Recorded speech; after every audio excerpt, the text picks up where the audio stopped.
I just on Damian Jones for a second because Please. I keep I'm always gonna push Damian Jones, and I think you're with me there.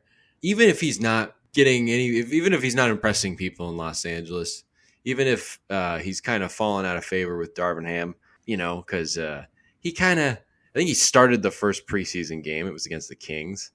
He was given ample opportunity to kind of like be that rotational guy. Now I don't think he was ever going to start. I think they were going to always have Davis be their 5.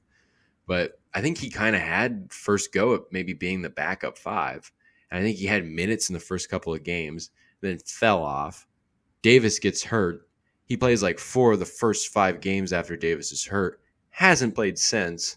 When you read about, you go to like Lakers Reddit, which I mean, like you go to any team's Reddit, there's a lot of shitty people out there.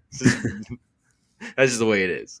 But you go on there, you read some blogs or analysts about the Lakers, and they're just like, what the heck are they doing? Why did they bring this guy in? Like, who is this guy? Which makes you feel kind of bad because we saw him and he was a very valuable piece. It's like, no, this guy's legit. Well, they're talking about him like we talk about Metu. It's just like, oh man, like what is this guy doing? Like, it's rough.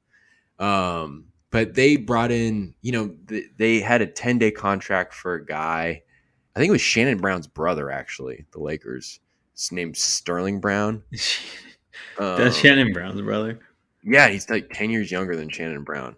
Dang, I forgot about Shannon Brown. Blast from the past. I know. Seriously. It's funny. It's just like your career will just become so notable if you play for the Lakers and go to a couple finals. Right. But they didn't look like they were going to offer him another 10-day contract. It expired on Sunday. And also on Sunday, they brought in Meyers Leonard and DeMarcus Cousins in for a workout. And Darvin Ham didn't like, obviously, he's just like, we take the opportunity to kick the tires on anybody, which you kind of hear that from any coach or general manager. Yeah, we're just kicking the tires on them. But it just doesn't seem like 100% promising. I mean, neither have really been signed up until right now. And I think that roster spot is still open. But the point is they're looking. I mean, Davis is maybe, I think, set to come back in the first couple of weeks in February. I think about a week ago, they said that he was going to come back at the end of January, but it seems like it's going to be the beginning of February. And it seems like they're looking at potential options. I know Thomas Bryant's playing pretty well, but I guess you have Wenyen Gabriel as your backup center, which would probably be better than anything the Kings have. But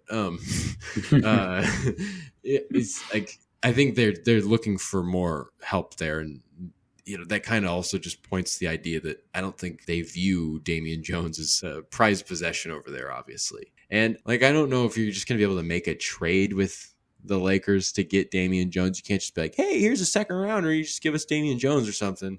Like I don't know if that's just gonna happen. It'd probably have to be something where he lands in your lap in a bigger deal. You get involved in a multi-team deal or something. Maybe I'm wrong on that, but I don't know. Maybe I'm just a Damian Jones fanatic because Kings fans would be justified in being like, no, the guy sucks this year. Like, why would we want him? Like, but he was basically doing the backup center job and then kind of did what you don't want to happen, but your backup center becomes your starting center. It didn't really matter when the Kings weren't playing for anything. And he played really well in both instances. And you get a guy that's making like $2.3 million a year, just kind of fill him in, signed through next season. It seems like, is that just too good of a story? Am I just drawing that up? Or no? I mean, it's just worth a shot at this point. I get it. Damian Jones isn't having the best year. He had a good end of the season last year, and kind of just a solid season last year on the Kings in general. So that was promising in itself. Maybe bring him back to the organization where he kind of found his footing in the NBA. Yeah, I mean, I guess the question would be, you'd probably want to see if you could get Plumlee first. Because even if Damian Jones is a guy that potentially could be like your backup center like next year as well, and maybe even down the road.